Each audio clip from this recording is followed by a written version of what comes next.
All right, so let's do this. Hello, everyone, and welcome to this webinar.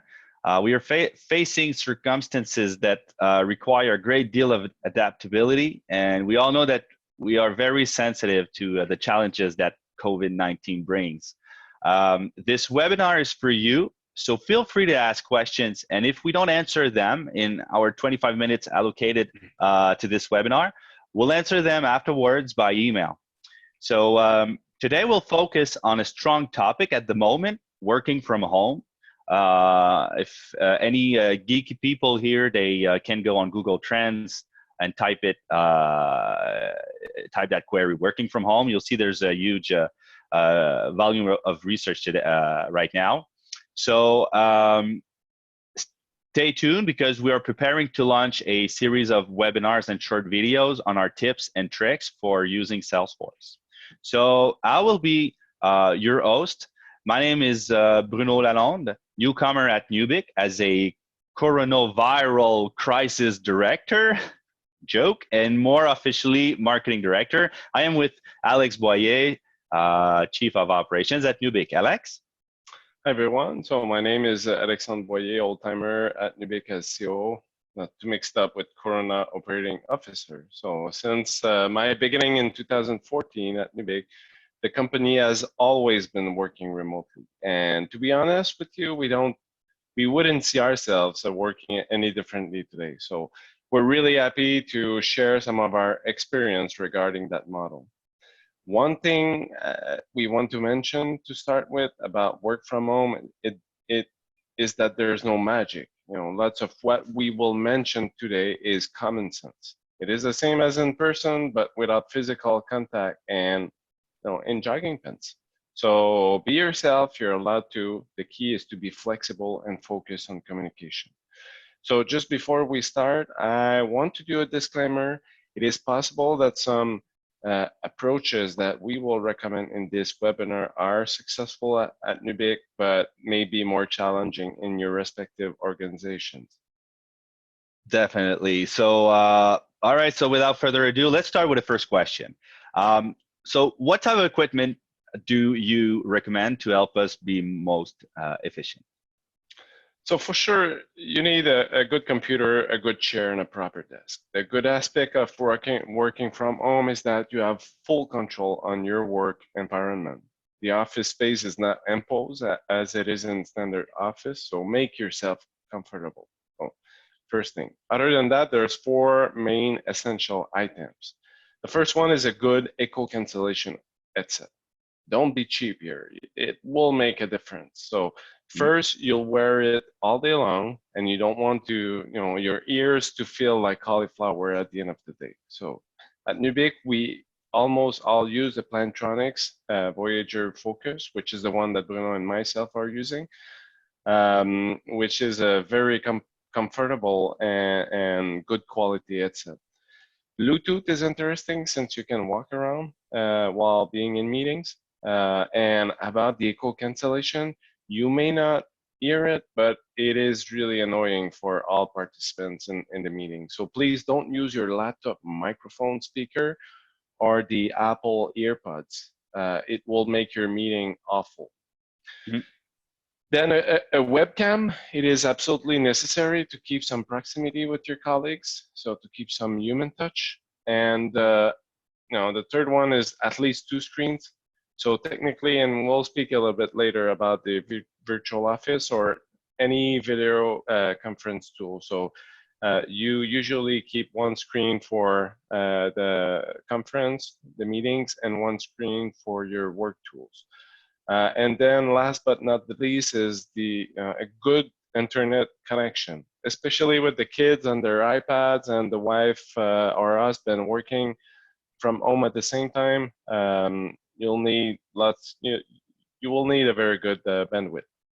And especially with schools and kindergartens closed right now, kids are at home and they're watching their not episodes but seasons of Mickey Mouse Clubhouse or on Netflix. So yeah, it's really important to have a good internet connection. Next question: what which softwares do you suggest to facilitate teamwork?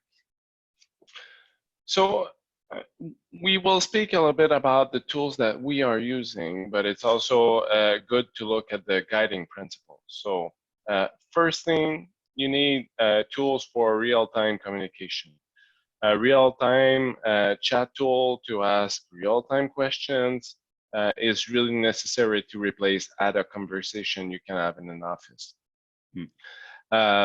In addition to that, you need a good video conference tool to perform both ad hoc meetings or plan meetings, internal and external with customers. So for these tools, Nubik is using Sokoko. Sokoko is a virtual office. It is, as you can see on the screen, it is a graphical representation of an office in which everyone has his own cube and his own avatar, and in which you can chat with your colleagues and organize meetings.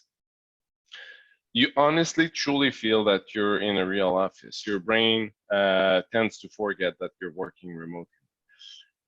For meetings, there's an integration between Sokoko, which is the map, the office, and Hangout, which is the video conference tool. We at Nubik are using Google, so Hangout is free with a Google account. So it is easy to conduct ad hoc and plan meeting at the same time. So there's other integration between Sokoko, so with Zoom, with Slack, and so on. Zoom is also being used as our video conferencing tool with the customers. So that's for the and webinars. So we've been speaking about ad hoc and real-time communication. So now about contextual chat. So there are multiple tools out there. This is mainly for non-urgent communication with that you want to attach to a specific context or project, an opportunity, an account, and so on. Nubik is, as you can imagine, a heavy user of Salesforce, and we are heavily, all communication is being centralized on Salesforce Chatter. So this is honestly awesome to keep an history of all past communication and history regarding specific topic. There are other tools out there such as Slack and so on, but in any case, you need to minimize emails. Finally, the documentation, so documentation repository and so on. You probably all know that the worst approach is to keep all documents on your PC, especially since many people are using their own PC these days, which is not probably not super secure. So Nubik on our side, we're using Google Drive as a repository, and obviously Salesforce for our processes. So everything is on the cloud. Security is well taken care of. You don't have to bother about that. So regarding Google Drive, the free Google version can be limited in terms of storage and ownership. We do suggest Google Team Drive and make sure that all documents are owned by your business, not by individuals. There are other tools out there that can be considered, but these are the ones that we're using if any of you is interested. So you may need a good VPN access, but these days we do suggest, if it's not already the case, that you really start the conversation about cloud migration. Well, being able to share is great, but I think security is the name of the game here. So really important to take into account. Myself at Nubik, we're Nubik, we're a bring your own device company. So I had to dust off my Mac. I'm newly here, so I had to dust off my Mac to set up a workspace. As everything is done over the internet, video meetings, chats, research, collaboration tools, my Mac wasn't performing well enough. So I considered buying maybe a new device. But before I did, I chose to, first, I had to clean up. I had to try it. So I cleaned up my Mac with the Clean My Mac app. There's the equivalent, Clean My PC for PCs, or there's a bunch of it. And second and thirdly, I've removed greedy Chrome extensions. A lot of people are using Chrome. Some of them may don't know, but Chrome is using a lot of memory, and this is slowing down your pace. So remove greedy Chrome extensions, and I have just found those little memory usage reducers extensions actually that you can add to your Chrome. It's called the Grid Suspender. There's another one called Cluster or other similar options. What it does, it suspends many tabs that you may not be using for 15 or 20 minutes. If you're like me, I go around with 20, 25, 30, maybe 40 tabs sometime when I'm in research. So this way, it suspends tabs that haven't been opened for a long time. Next question, how can we ensure that everyone stays focused on their job, Alex? There are multiple aspects to consider here. So we mentioned a little bit earlier about the setup. So you obviously need an office or a room. So some of you may not have a dedicated office, but at least a room where you can close the door and show everyone in your family, especially these days with the kids around, that you're working. Second, you need to make sure to have effective communication tool where people are expected to answer quickly. We've been speaking a little bit earlier, again, about the effective chat tool to answer ad hoc questions and so on. The one thing that is important is to define company policy. So if you let people choose their own tool, it may become chaos, and it will be really difficult to know exactly how to communicate with the different people. So define a company policy, select one tool company-wide, make sure that the status is right. So many of these tools offer status, either you're in meeting, you're not available, and so on. People should know how to set up their status and avoid the chaos. Mm-hmm. With the current situation with kids home, you need to be understandable. Your people may spread out their time in an unusual fashion. Some of them may be inefficient during the day because they're taking care of the kids and catch up later in the evening. Don't worry, that's normal.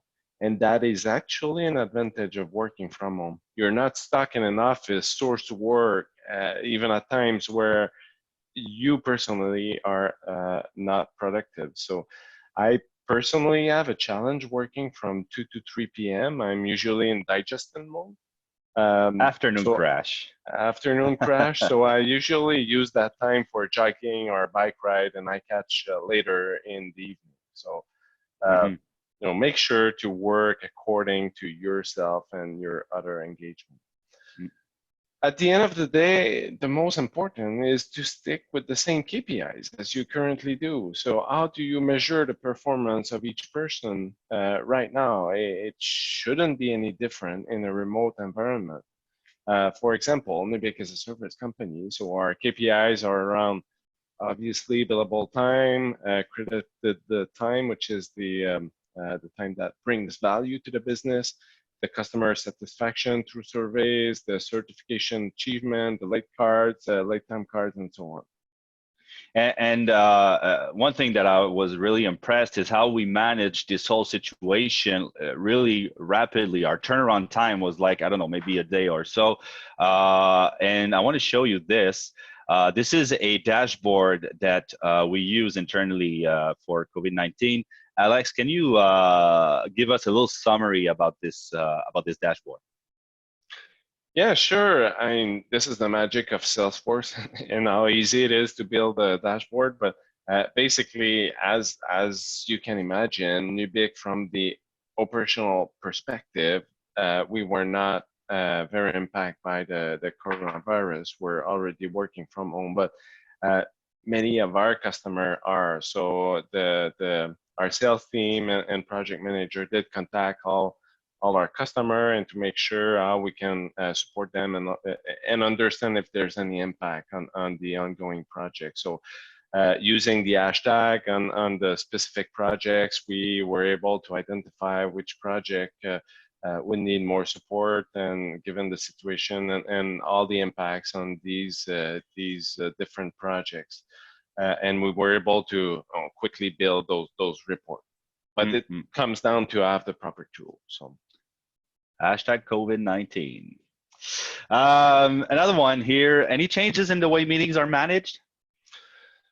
Yes and no. So first, you need to make sure that people are using their camera and that you involve everyone in the meetings. You obviously, when you're not in an office, you lose some of the body language, and you may not see everyone all at once based on your video conference tool. So remember to involve everyone to complete your roundtable, and everyone can speak. Really important. Yeah.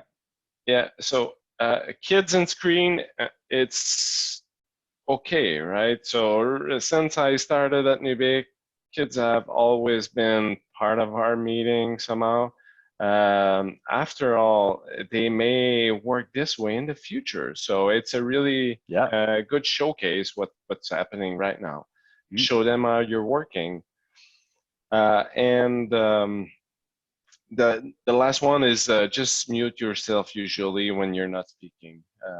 Many people have noise home and so on, and it may be disturbing for the person speaking. So, meetings are still meetings, but there are some tips to make them more efficient.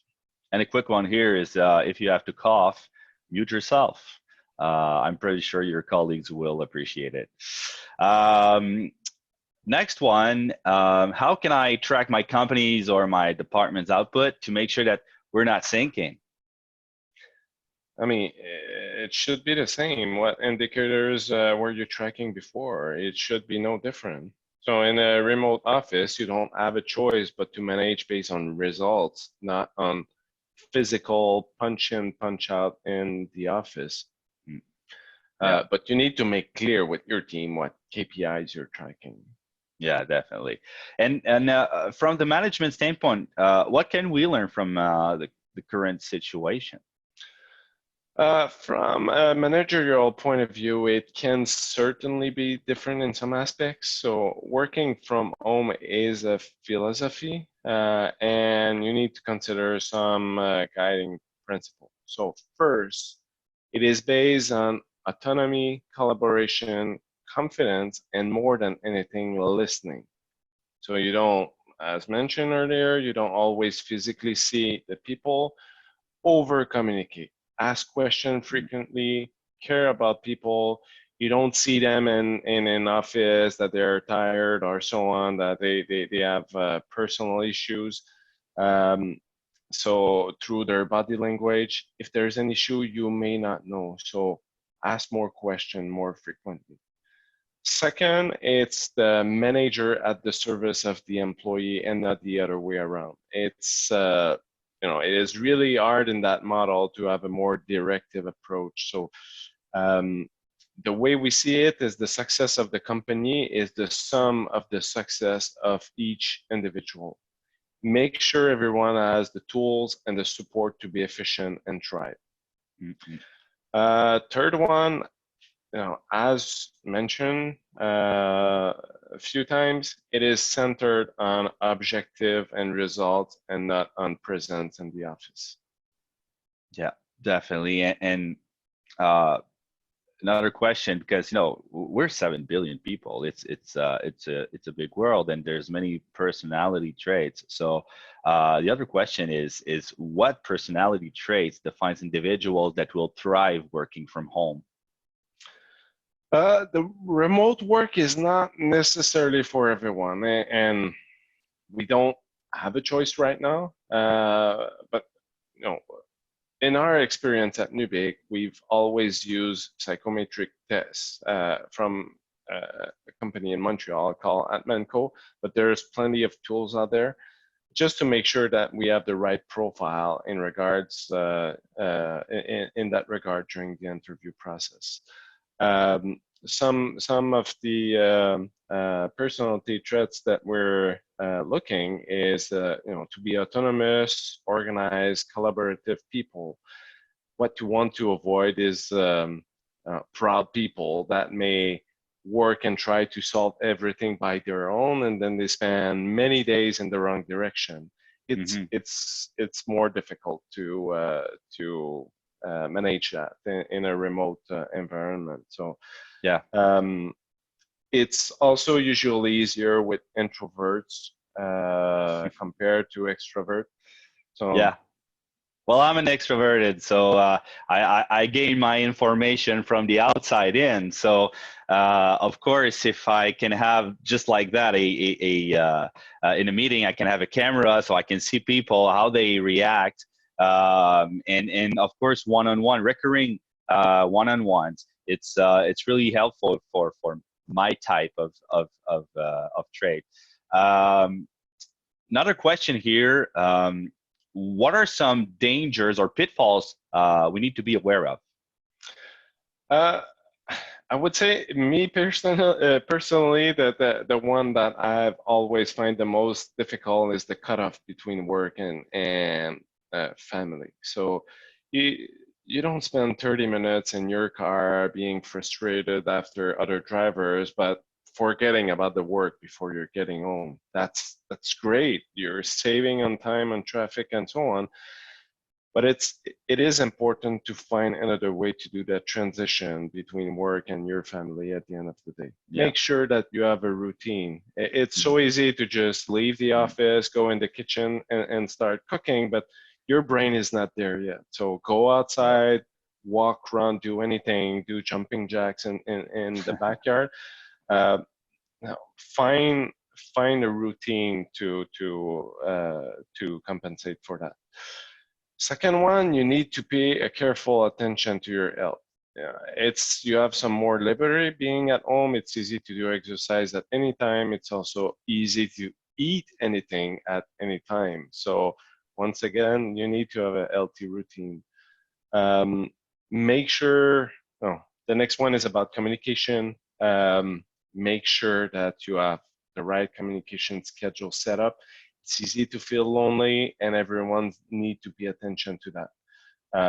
As such, it is good in your enterprise, and we've done that to launch virtual happy hours at the end of the day. So, in addition to all the one-on-ones that you may have in place. I'll be a The- lifetime attendee. yeah, and, and the last one, it's easy to work all the time. Your office is so close, you may just say, hey, look at me at my emails, and 2 hours later, you're still in the office. It's easy to overwork, and you're saving time on one side, but it's easy to work too much. So pay Mhm. attention to that. Yeah, definitely. So in summary, we have a little checklist here. Can you go and remind us what we need to do? Yeah, for sure. So I'll go fairly quickly. It's all material that we've been discussing before. First, make sure that to have the right material and be comfortable, have a dedicated office. So vehicle cancellation headset, up-to-date computer, a webcam, a closed-door office, and a good internet connection. So that's the first one. Second one, use the right tool. Virtual office, if that's of any interest, make sure that you have good VPN access. If you need so, we can help here. Video conference tool around Hangout, Zoom, and so on, and a good contextual chat. So between Salesforce Chatter and other tools that exist out there. The, the third aspect is to have the right communication scheme in your company. So to Mm. set up team meetings and one-on-one, probably team meetings twice a week to start with. Maybe it's a good idea to have a daily scrum, 15 minutes with everyone, so everyone is still connected with the company. Make sure that everyone in the company have one-on-one with their manager on a weekly basis. Ideally, maybe 3 times a week at the beginning to manage insecurities. Do corporate session on a monthly basis to share corporate information. Um, The fourth one is the flexibility and insecurity management. So be flexible in the work schedule. Understand that people will adapt to their family tasks and that they now can adapt to their own peak time. Facilitate informal discussion between colleagues so that they keep some sort of social climate and avoid loneliness. Offer support session on a weekly basis, open door policy, and allow people to adapt according to their personality. And the fifth one is about management. So make sure that you have your KPIs and that you can continue monitoring the performance of your individuals. Well, thank you, Alex. Folks, I see there's questions here. We're running out of time, actually. So we will unfortunately not have time for questions, but we will make sure to answer them by emails. We have them. We will answer them. So to conclude on this topic, we've exposed you to some of our best practices at Nubik, and we hope we've given you some new ideas to help you with the adjustment that the situation requires. As many of us can imagine, the COVID-19 episode will in many ways mark our era in the way we work, travel, communicate, and act in business. So we all have a responsibility in this change and invite you to contact us for any questions. On behalf of the entire team, thank you for participating in this webinar. Thank you, Alex. Everyone, have a great day. A lot of health. Thanks.